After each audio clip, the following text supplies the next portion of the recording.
is hashtag Awolowo.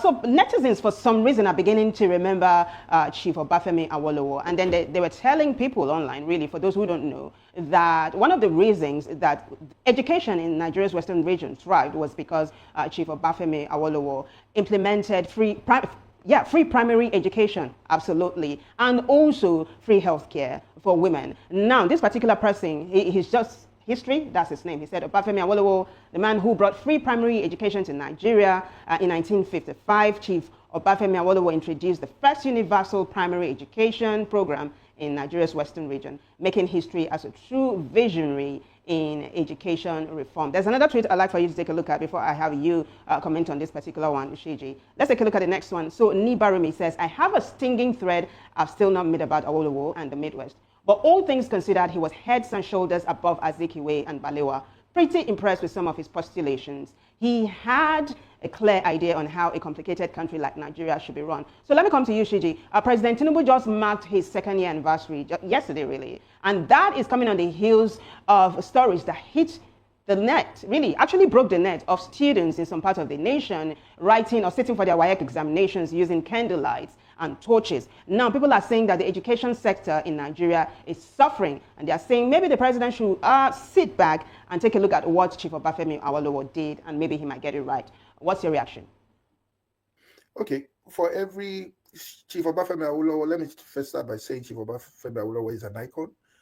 Every politician, especially from the Southwest, always wants to, force himself as a protege or as, yes, even, proteges doesn't mean the person was alive. You can read books to be someone's protege. Mm-hmm. So every one of them likes to see him as a protege. Some have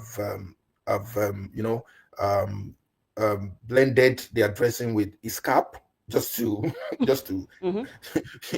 just to trick us and deceive us as if they have the same mind with the icon. So don't take anything away from him. He was a visionary, and one of his books, he said, why will he not achieve what he has achieved? When his mates were there partying, he was there burning the candle. He was a reader. He was an avid reader.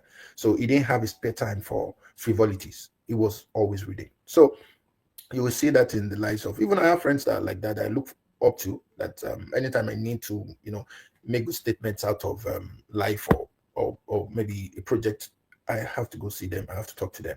So all of us cannot be the same, but you give it to the people that deserve it.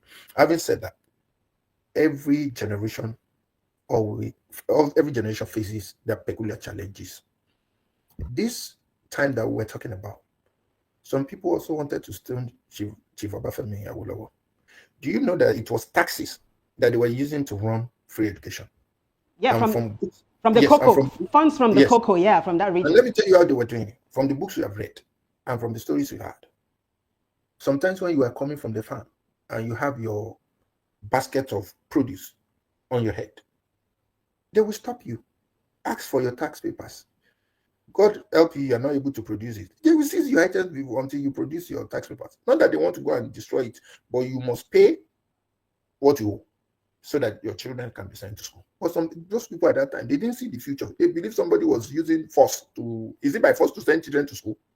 In this kind of democracy, people will go to court. It's not by force. So every generation faces a peculiar challenge. Now back to WAEC. At this age and time, WAEC does not have any excuse to let what happened happen. I've listened to their own response that they didn't want the paper to leak. Yeah. So they tried as much as possible to make sure everything was done, was finished. There are ways you can change the the papers, and still make sure that they don't answer the same question. It's still fairness. Instead of subjecting our children to that kind of situation. And like my mentor, who is also my pastor, always says, the way you treat the children of today will determine the future of the country tomorrow. Is your pastor Sam Adeyemi?